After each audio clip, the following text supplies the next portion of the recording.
Anime. Sword Art Online is a boring, uninspired anime that never lives up to its hype. The story feels flat and painfully predictable, dragging along with little real tension or payoff.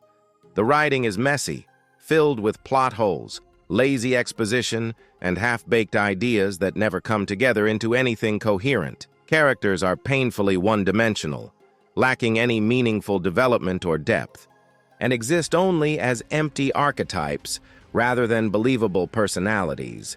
Even when the show tries to be emotional or dramatic, it comes off as forced and shallow, with no real weight behind it. What could have been an exciting exploration of virtual worlds instead collapses into bland repetition, sloppy execution, and wasted potential. The fictional game design in the Sword Art Online universe is laughably bad. It's obvious the writer has either never touched an MMORPG in his life, or if he has, he completely misunderstands what makes them engaging and fun. The mechanics are nonsensical, the systems lack depth, and the worlds feel hollow rather than immersive. If any of these so-called games actually existed, they'd crash and burn within a day of release. Players wouldn't stick around for broken balancing, empty progression, and shallow design choices that ignore the very basics of what keeps an online game alive. Simply put, nobody would want to play them. The Sword Art Online fanbase is somehow even worse than the show itself. They're notoriously toxic, hostile to criticism, and completely unwelcoming toward anyone who doesn't blindly worship this dumpster fire of an anime. To them, Sword Art Online isn't just a series. It's the pinnacle of human achievement, the greatest creation in all of recorded history. According to their logic, it's literally impossible for someone to genuinely dislike Sword Art Online. If you dare criticize it, the only explanations they'll accept are that you are jealous or that you didn't pay attention. It's absurd, delusional, and honestly hilarious to watch the fans twist themselves into knots defending something so shallow and poorly made. Sword Art Online fans act like they don't even know other movies or shows exist. To them, nothing else could possibly compare. As if the entire history of anime and storytelling began and ended with Sword Art Online. Idiots like they've lived in a bubble where every flaw magically becomes a masterpiece moment simply because it has the Sword Art Online label slapped on it. The second you mention a series with actual depth, better writing, or real character growth, they either ignore it or pretend it doesn't matter. Because in their world, Sword Art Online is the only thing worth watching. Don't waste your time with Sword Art Online. If you're looking for something actually cool to watch, check out the Borderlands movie instead. Sure, it got slammed with negative reviews from critics, but honestly, it's nowhere near as bad as they make it out to be. In fact, it's a fun, chaotic ride that feels like a mashup of Mad Max and Guardians of the Galaxy. It's got wild action, offbeat humor, and a world that actually has some personality. Compared to the bland, lifeless mess of Sword Art Online, Borderlands at least knows how to entertain. The Borderlands movie is miles better than Sword Art Online.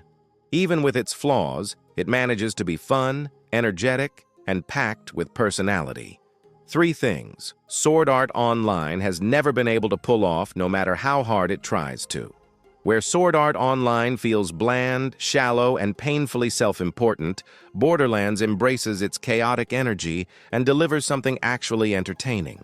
The Borderlands movie is also packed with clever Easter eggs and nods to Greek mythology. Mythology fans will have a blast spotting the hidden references woven throughout the story, turning the film into a fun little treasure hunt for anyone who loves catching those myth-inspired details. Here are some cool Greek mythology references in Borderlands. Long ago, the galaxy was ruled by an alien race known as the Iridians. The name is a reference to Eris, the Greek goddess of discord and strife. She is known for causing chaos and rivalry among gods and mortals. Eris wasn't invited to the wedding of Peleus and Thetis, which she saw as an insult. To get revenge, Eris threw a golden apple laid labeled "to the fairest" among the guests. This sparked a dispute among the goddesses Hera, Athena, and Aphrodite. Paris, a Trojan prince, was asked to choose the most beautiful goddess, and he selected Aphrodite. In return, she promised him the love of the most beautiful mortal woman, Helen of Sparta. This choice set off the event that led to the Trojan War. The planet is called Pandora, which is a reference to the first human woman ever created. Pandora was gifted with a mysterious box or jar and instructed never to open it. Driven by curiosity, Pandora couldn't resist and eventually unlocked the container, unleashing all manner of evils upon the world. Pandora managed to keep hope contained within, providing a glimmer of solace amidst the chaos. The term prophecy is mentioned. Prophecies are an important part of Greek mythology. The Greeks believed that prophecies could predict future events, and they were often delivered by oracles or seers, such as the Oracle of Delphi. Oedipus, the son of King Laius and Queen Jocasta of Thebes, was the focus of a grim prophecy that predicted he would kill his father and marry his mother. To avoid this fate, Laius and Jocasta abandoned the infant Oedipus on a mountainside, hoping he would die. However, Oedipus was rescued and adopted by the king and queen of Corinth, who raised him as their own. As an adult, Oedipus left Corinth after hearing a similar prophecy about himself, believing his adoptive parents were his biological parents. On his journey, he encountered and killed a man in a dispute. Unbeknownst to him, this man was his biological father, Laius. Oedipus then arrived in Thebes, where he solved the riddle of the Sphinx and was hailed as a hero. He married the widowed queen Jocasta, thus fulfilling the second part of the prophecy. The central theme is the inescapability of fate. Achilles, one of the greatest heroes of the Trojan War, was bound by a prophecy that foretold his crucial role and eventual death in the conflict. To protect Achilles, his mother Thetis dipped him in the river Styx, making him nearly invulnerable except for the heel by which she held him, giving rise to the term Achilles' heel. Despite his formidable strength and efforts to avoid his fate, Achilles was ultimately killed when Paris struck his heel with an arrow. The moral of the story highlights that everyone, no matter how strong or invincible they may seem, has a weakness. The planet is called Prometheus, which resembles Prometheus, a titan who defied the gods by stealing fire from them and giving it to humanity. As punishment, Prometheus was chained to a rock. Every day, an eagle would feast on Prometheus's liver. Since Prometheus was immortal, his liver would regenerate, making the torment endless and unbearable. The villain is named Deucalion Atlas. Deucalion is known for surviving a great flood sent by Zeus to destroy humanity. He, along with his wife Pyrrha, repopulated the earth after the flood. Deucalion is the equivalent of Noah from the Bible. Atlas is the titan who was condemned by Zeus to hold up the sky for eternity. After the Titanomachy, there's a robot named Claptrap, who's part of the Hyperion